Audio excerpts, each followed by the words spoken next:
कि कामयाबी चूमेगी कदम मेरे, मेरी माँ हर सुबह यही कहती है, और कैसे थक के बैठ जाऊं मैं रास्ते में यारो, मेरी माँ मेरी कामयाबी के इंतजार में। 100 दरअसल क्या होते हैं और किस तरीके से ये मैकेनिज्म करते हैं, किस तरह से ये स्वच्छीकरण करते हैं, किस तरीके से ये गंदे कपड़े को साफ करते हैं।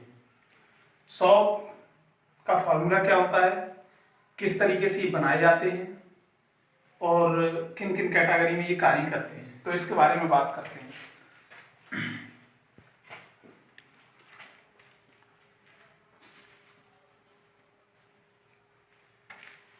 तो इसके बारे में बात करते हैं। पहले तो हमें इसका बेसिक फॉर्मूला क्लियर होना चाहिए, तो फॉर्मूला के अकॉर्डिंग हम इसको लिख सकते हैं। बेसिक फॉर्मूला इसका RCOONA। एक छोटी सी डेफिनेशन इसी फॉर्मूला के अकॉर्डिंग हम बना सकते हैं। बसा अम्ल के सोडियम लवण, बसा अम्ल के सोडियम लवण सॉल्ट कहलाते हैं। यहाँ पर जो एल्किल ग्रुप है वो दरअसल एक बड़ी श्रृंखला में पाया जाता है। यहाँ पर जो एल्किल ग्रुप है वो एक बड़ी श्रृंखला में पाया जाता है। C15 H31 COONA। दूसरा एग्जांपल हो सकता है C17 H35 COONA। ये आपके पास बेसिक एग्जांपल है साबुन की। पहले तो दरअसल हमें एक साबुन का साधारण सा फॉर्मूला तैयार रखना है, जो फॉर्मूला होता है RCOONA। ये किस तरीके से बनाएंगे, और R के यहाँ पर हम बड़ा एल्किल ग्रुप यानी उच्च कार्बन श्रृंखला का एक कंपाउंड ऐड कर लेते हैं जो साबुन का रूप धारण कर लेता है। अब इसके बारे में हम ट्राई एस्टर लेते हैं। ट्राई एस्टर का फॉर्मूला लिखेंगे CH2C डबल बॉन्ड OR। यहाँ पर R जो है वो हमारे पास हायर एल्किल ग्रुप के रूप में कार्य करता है। बेसिक फॉर्मूला लिख लिया है अभी, CHOC double bond OR, CH2O C double bond OR plus base के साथ रिएक्ट करते हैं इसको सोडियम हाइड्रोक्साइड। जब रिएक्ट करते हैं तो रिएक्शन किस टाइप में ये होती है, Na positive base OH negative base. जब भी रिएक्ट करते हैं तो हम इसे लिख सकते हैं, एस्टर ग्रुप जो होता है वो वहां से अपने आप में एक एस्टर ग्रुप नेगेटिव बेस में टूटने का चांस होता है। C डबल नेगेटिव बेस में चला जाता है, H पॉजिटिव बेस में चला जाता है। तो अब यहाँ पर बात करते हैं, जो RCOO है वो नेगेटिव बेस में चला जाएगा, इधर पॉजिटिव बेस हो जाएगा। तो दूसरा एल्किल ग्रुप भी, दूसरा एस्टर ग्रुप भी हम इसी कैटेगरी में तोड़ लेते हैं, नेगेटिव बेस पॉजिटिव बेस। तीसरा एस्टर ग्रुप भी सेम कंडीशन में चला जाएगा, नेगेटिव बेस पॉजिटिव बेस। अब यहाँ पर जो पॉजिटिव बेस है वो सीधा सीधा आक्रमण करेगा नेगेटिव बेस के पास। नेगेटिव बेस की संख्या 3 है, पॉजिटिव बेस की संख्या सिंगल है, तो 3 का मल्टीपल कर लेते हैं। जब 3 का मल्टीपल कर लेते हैं तो हमारा फॉर्मूला बन जाएगा OH सीधा सीधा नेगेटिव एल्किल ग्रुप पर आक्रमण कर देता है, CH2OH CHOH CH2OH प्लस हमारे पास जो शेष बच गया है RCOONA।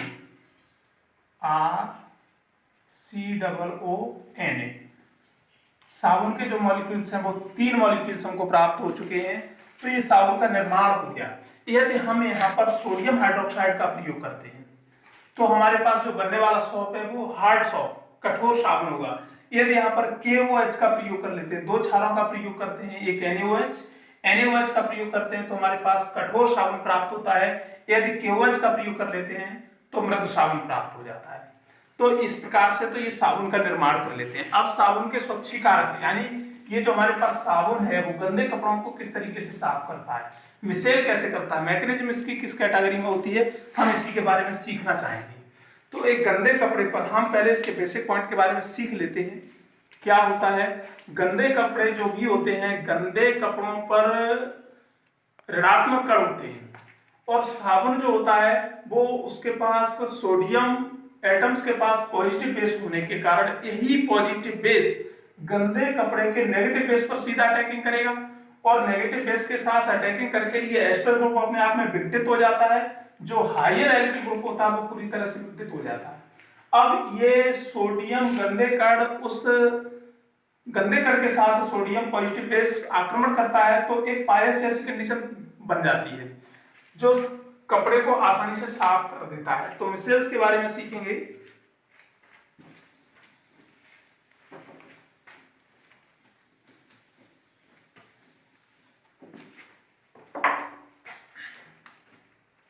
Mechanism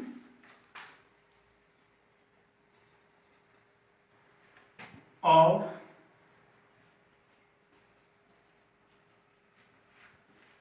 formation of micelle in soft solution।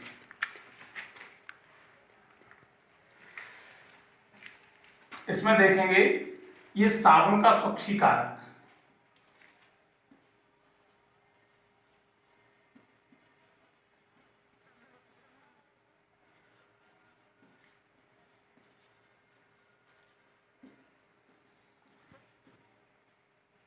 साबुन का स्वच्छीकारक विलयन किस तरीके से कार्य करेगा, किस तरीके से इसकी मैकेनिज्म होगी। हम जानते हैं जो साबुन होता है वो अपने आप में एक इसका पॉइंट शो करके हम कार्य कर सकते हैं।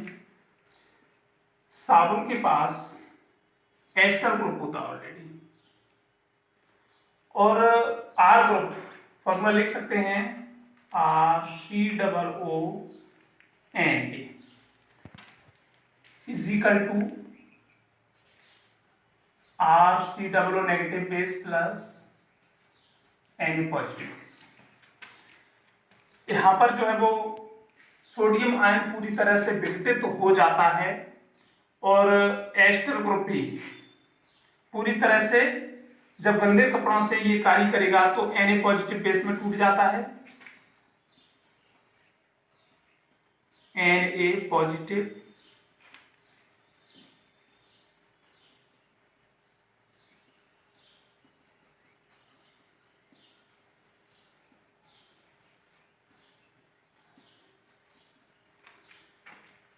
यही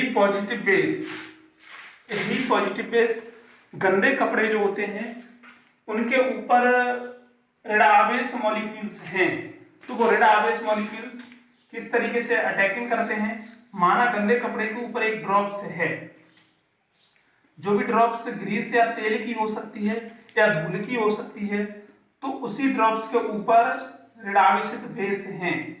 ऋणावेशित बेस जैसे ही हम इस सॉप को उस ड्रॉप्स के संपर्क में लेकर के आते हैं पानी के अकॉर्डिंग, तो यही पॉजिटिव बेस सीधा सीधा नेगेटिव बेस के साथ आक्रमण कर देता है।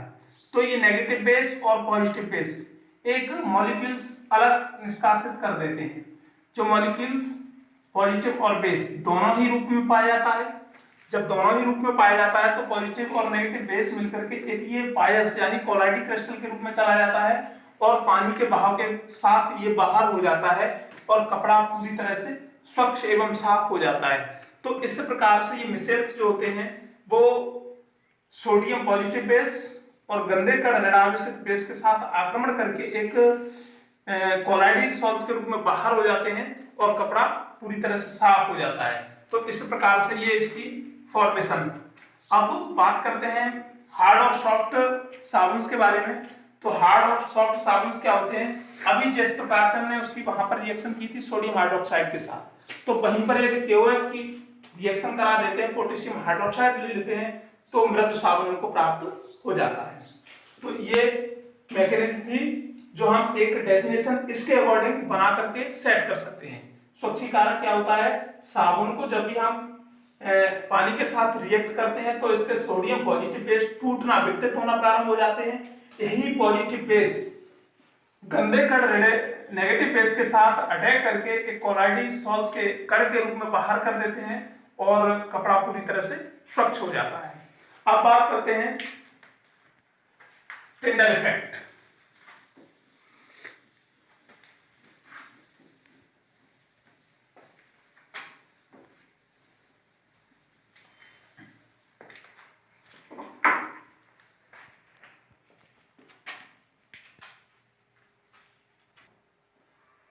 तो हार्ड साबुन सोडियम हाइड्रोक्साइड, अब वहीं पर फिर पुनः ट्राई एस्टर लेते हैं, तो लिख सकते हैं ट्राई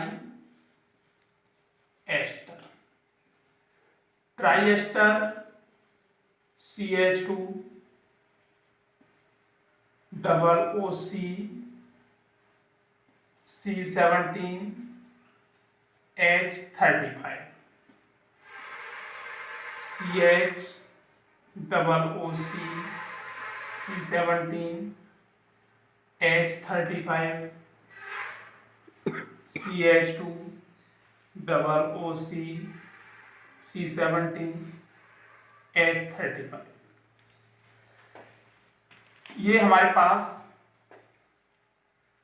ट्राई एस्टर है और इसकी रिएक्शन यदि हम पोटेशियम हाइड्रोक्साइड के साथ करते हैं, इंपॉर्टेंट है जो आगे चल करके एक साबुनीकरण के रूप में ऑर्गेनिक केमिस्ट्री में भी पूछ लेते हैं। ट्राई एस्टर को जब भी क्षार के साथ रिएक्ट करते हैं तो वहां पर साबुन प्राप्त होते हैं। एक पॉइंट ये भी बना सकते हैं, जब भी ट्राई एस्टर को हम क्षार के साथ रिएक्ट करते हैं तो साबुन का निर्माण हो जाता है। अब यहीं पर सीखेंगे कि जो पोटेशियम है पॉजिटिव बेस में टूट जाएगा, हाइड्रोक्साइड आयन नेगेटिव बेस में चला जाता है, एस्टर ग्रुप को हम सीधा सीधा विघटित करेंगे, नेगेटिव बेस पॉजिटिव बेस। तो एस्टर ग्रुप की जो संख्या है वो 3 है, तो हमारे पास नेगेटिव बेस की संख्या भी 3 हो जाएगी, पॉजिटिव बेस की संख्या 3 कर देते हैं। पॉजिटिव सीधा सीधा नेगेटिव बेस पर अटैक कर देगा, हमारे पास 3 पोटेशियम एस्टर ग्रुप के साथ आक्रमण कर देते हैं। यही OH नेगेटिव सीधा सीधा पॉजिटिव बेस पर आक्रमण कर देगा। फॉर्मूला बनकर के तैयार हो जाएगा CH2, यहां पर से एस्टर ग्रुप हट चुका है, अब जो शेष आया है वो है OH, नीचे CH, सामने सिंगल बॉन्ड, हाइड्रोक्साइड आयन की संख्या 3 है, एक इसके साथ और एक इसके साथ, CH OH, नीचे सिंगल बॉन्ड CH2, इधर बचा हुआ शेष सिंगल बॉन्ड OH।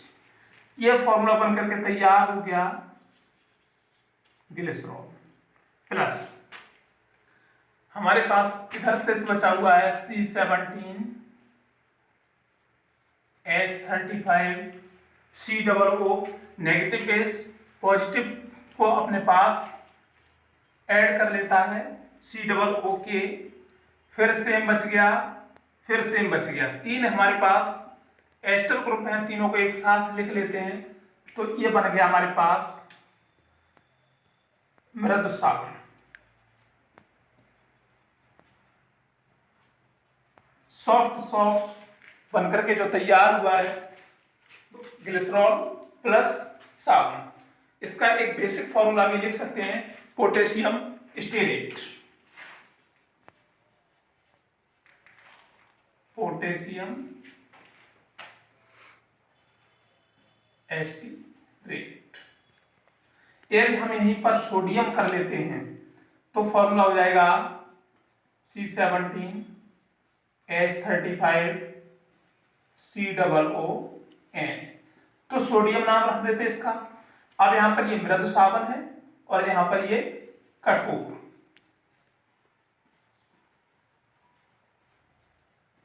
कठोर साबुन बनकर के तैयार हो चुका है। तो इस प्रकार से हम साबुन का निर्माण भी कर सकते हैं और साबुन के मिसेल के बारे में भी समझा सकते हैं। अब आगे चलते हैं, अगला सीखेंगे हम, एक बेसिक पॉइंट है और इंपॉर्टेंट है, टिंडल इफेक्ट क्या होते हैं, टिंडल प्रभाव क्या है। तो टिंडल प्रभाव के बारे में बात कर लेते हैं। कोई भी कोलाइडी सॉल्यूशन है, कोई भी कोलाइडी सॉल्यूशन है और उसमें यदि कोई भी परिक्षिप्त मॉलिक्यूल है, जैसे हम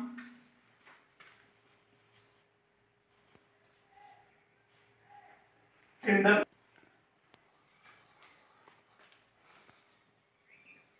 बेसिक पॉइंट इसका एक समझेंगे, किसी भी बीकर में यदि जल को भर लिया जाता है,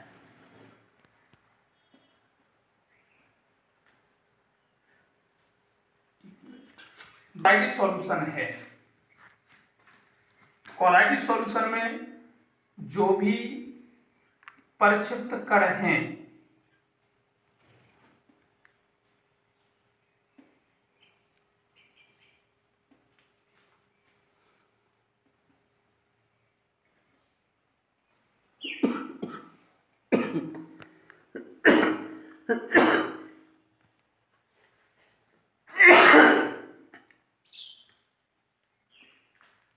यदि इसमें एक प्रकाश किरण पुंज को प्रवाहित करते हैं,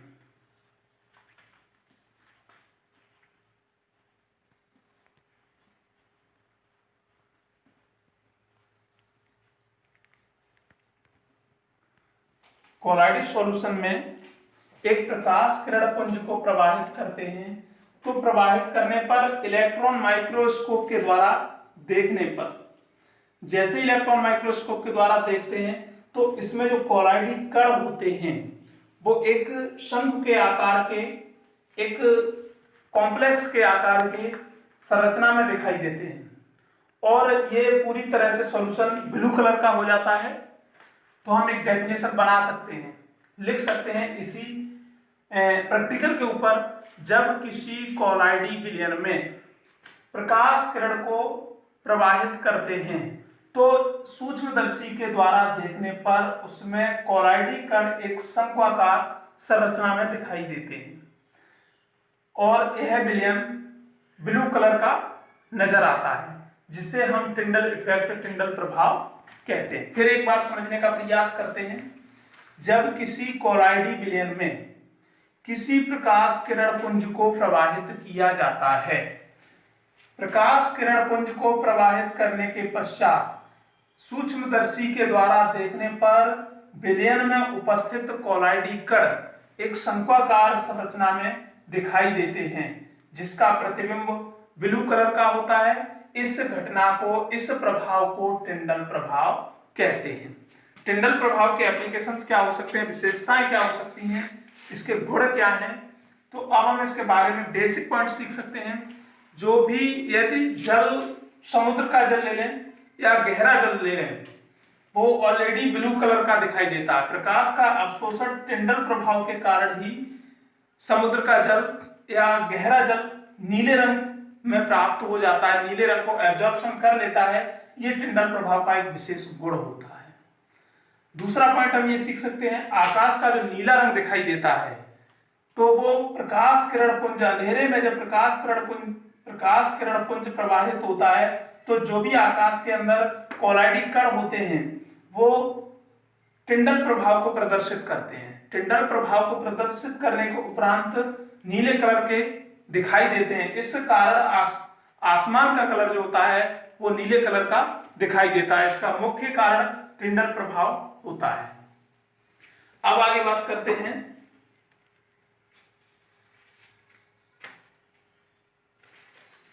इलेक्ट्रोफोरेसिस।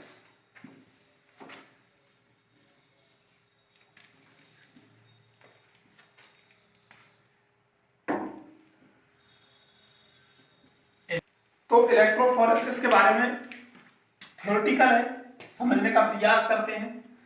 यदि किसी भी अशुद्ध विलयन में से, मान लीजिए धुएं में से हमें धुएं के कणों को बाहर करना है, शायद धुएं में से हम धुएं के कणों को पूरी तरह से विस्थापित करते हैं, तो इलेक्ट्रोफोरेसिस मेथड का प्रयोग करते हैं। इसमें एक यू ट्यूब की नली लेते हैं, यू आकार की एक ट्यूब लेते हैं जिसमें कोलाइडी सॉल्यूशन भरा होता है।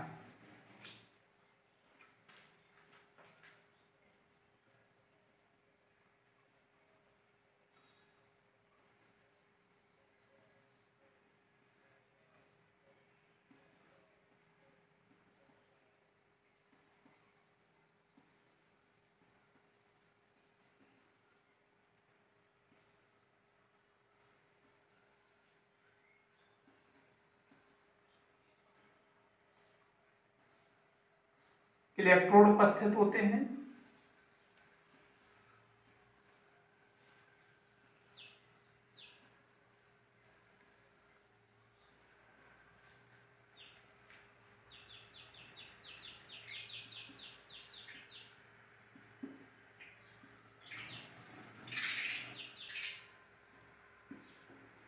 कोलाइडी सॉल्यूशन हमारे पास विद्युत प्रवाहित करते हैं।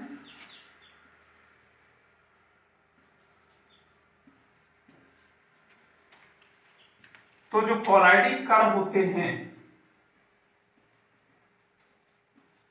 वो पॉजिटिव आवेश के साथ प्लेटिनम कैथोड के पास आकर के एकत्रित होने लगते हैं। तो इसमें हम ये इलेक्ट्रोफोरेसिस के बारे में बात करते हैं। यदि किसी कोलाइडी सॉल्यूशन में इलेक्ट्रोड की मदद से विद्युत प्रवाहित करते हैं, तो विद्युत प्रवाहित करने के बाद कोलाइडी मॉलिक्यूल्स जो होते हैं वो पॉजिटिव बेस पर एकत्रित होना प्रारंभ हो जाते हैं। तो ये जो सारी प्रोसेस होती है वो इलेक्ट्रोफोरेसिस कहलाती है। फिर समझने का प्रयास करते हैं। कोलाइडी कण ऑलरेडी आवेशित होते हैं, या तो ये पॉजिटिव बेस में हो सकते हैं या फिर नेगेटिव बेस में हो सकते हैं। तो जैसे ही एक विलयन को इलेक्ट्रोफोरेसिस करने के लिए हम इलेक्ट्रोड का प्रयोग करते हैं, वो इलेक्ट्रोड प्लेटिनम का हो सकता है या किसी मेटल का हो सकता है। विद्युत प्रवाहित करने पर इसमें पॉजिटिव मॉलिक्यूल्स नेगेटिव के साथ अटैकिंग करके या नेगेटिव मॉलिक्यूल्स पॉजिटिव के साथ अटैकिंग करके सीधे ही इलेक्ट्रोड की तरफ आकर के एकत्रित होना प्रारंभ हो जाते हैं। तो इलेक्ट्रोफोरेसिस प्रोसेस कहलाती है। इसमें हम बेसिक पॉइंट सीख सकते हैं। क्या हो सकता है? धुएं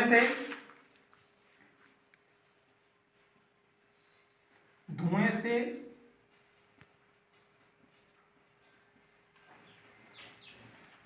कार्बन कणों का विस्थापन करना।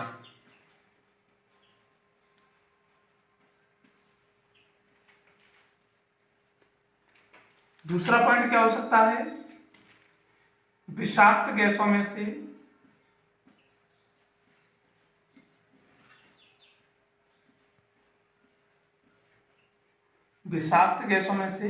विषैले कण अवक्षेपित करना।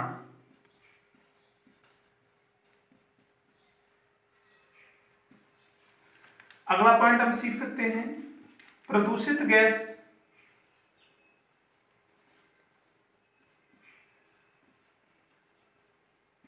में से प्रदूषित कणों को विस्थापित करना।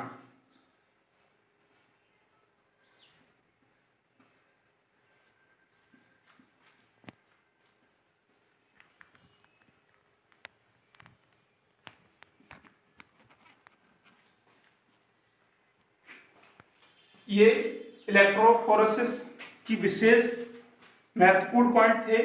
यदि धुएं से हम कार्बन कणों को विस्थापित करना चाहते हैं तो इलेक्ट्रोफोरेसिस का प्रयोग करते हैं।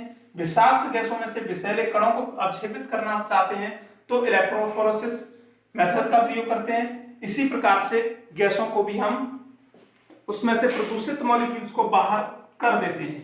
अब आगे चल करके सीखेंगे फायर्स।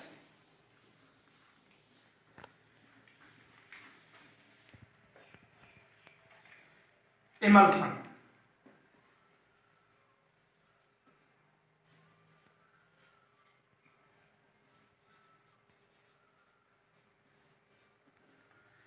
इमल्सन क्या होता है, पायस के बारे में हम जानकारी लेंगे। पायस क्या होते हैं, एक एग्जांपल लेकर के चलते हैं हम। दूध, एग्जांपल के ऊपर डेफिनेशन बनाना सीखेंगे। सोचते हैं, दूध पर प्रैक्टिकल करके देखते हैं। दूध के अंदर वाटर, पानी होता है और ऑयल होता है, जो भी फैट्स होती है। दूध ऑलरेडी पानी की प्रशुद्धता और ऑयल की फैट्स, ऑयल की प्रशुद्धता से मिलकर के बना है। तो अब हम इसमें ये देखेंगे कि पानी और ऑयल दोनों को यदि देखा जाए तो न तो हमको स्पष्ट रूप से पानी अलग दिखाई देता है और न ही ऑयल अलग दिखाई देता है। तो पायस के अंदर जो भी प्रक्षिप्त और प्रक्षेपण माध्यम होता है, यानी छिपने वाले मॉलिक्यूल्स और छिपाने वाला माध्यम, दोनों ही द्रव अवस्था में होता है। तो पायस की डेफिनेशन लिख सकते हैं, जब प्रक्षिप्त मॉलिक्यूल्स, प्रक्षिप्त तथा प्रक्षेपण माध्यम दोनों ही द्रव अवस्था में पाए जाते हैं, तो ऐसे विलयन को पायस कहते हैं। एक बार फिर समझेंगे, जब प्रक्षिप्त और प्रक्षेपण माध्यम दोनों ही द्रव अवस्था में पाए जाते हैं तो ऐसा विलयन पायस कहलाता है। अब हम इसका एक एग्जांपल सीख सकते हैं। दूध में यदि जो भी घी मिश्रित है, दूध में जो भी ऑयल है, वो घी भी द्रव अवस्था में है और दूध भी द्रव अवस्था में है, तो ये दूध जो विलयन बनकर के तैयार हुआ है वो पायस है। अब पायस की कैटेगरी की बात करते हैं तो इमल्सन कितने प्रकार के होते हैं?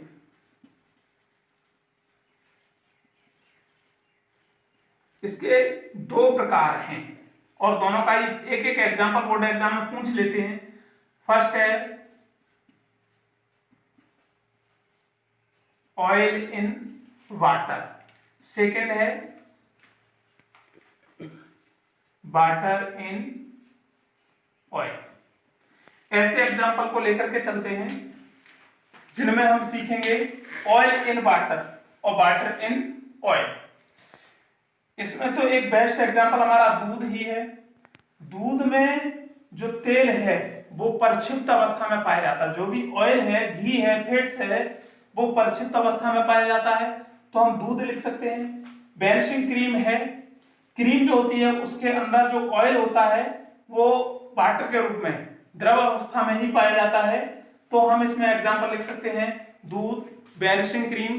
अन्य पदार्थ इसी कैटेगरी से हम छांट सकते हैं।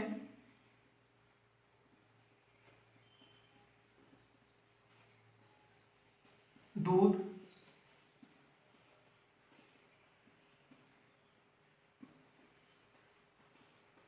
वैनिशिंग क्रीम, इसमें वाटर इन ऑयल, पानी ऑयल प्रक्षेपण माध्यम में छिपा हो, प्रक्षिप्त अवस्था में जो छिपने वाला है वो पानी हो सकता है और छिपाने वाला जो माध्यम है, प्रक्षेपण माध्यम है, वो हमारे पास ऑयल है, तो हम इसमें मक्खन ले सकते हैं। मक्खन जो होता है उसके अंदर पानी की प्रशुद्धता बहुत कम होती है और वो ऑयल के अंदर, फैट्स के अंदर छिपा होता है, तो इसका बेस्ट एग्जांपल सीख सकते हैं। वाटर इन ऑयल के बारे में पहले समझने का प्रयास करेंगे। वाटर प्रक्षिप्त अवस्था में चला है, ये हमारा प्रक्षिप्त, और ऑयल जो है वो प्रक्षेपण माध्यम।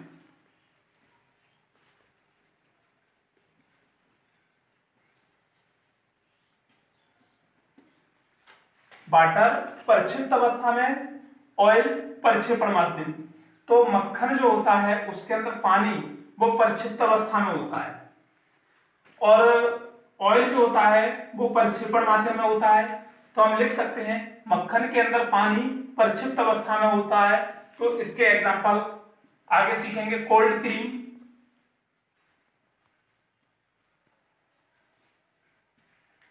कोल्ड क्रीम में देखेंगे पानी की प्रशुद्धता पाई जाती है, तो पानी की प्रशुद्धता क्रीम के अंदर छिपी होती है, तो इस प्रकार के एग्जांपल हैं वो हमारे पास water in oil. Grease, grease ले सकते हैं। ग्रीस ऑलरेडी ऑयल प्रक्षेपण माध्यम में होता है। जब प्रक्षेपण माध्यम में है तो उसे नम करने के लिए कुछ मात्रा पानी की आवश्यकता होती है। लिक्विड स्टेट में ले जाने के लिए उसे पानी की आवश्यकता होती है। तो पानी जो है वो प्रक्षिप्त माध्यम में होता है और ग्रीस जो भी उसके अंदर फेट्स होती है वो ऑयल प्रक्षेपण माध्यम में होता है। तो इसके एग्जांपल हम सीख सकते हैं वाटर इन ऑयल और ऑयल इन वाटर। चलो अब इससे आगे कल बात करते हैं।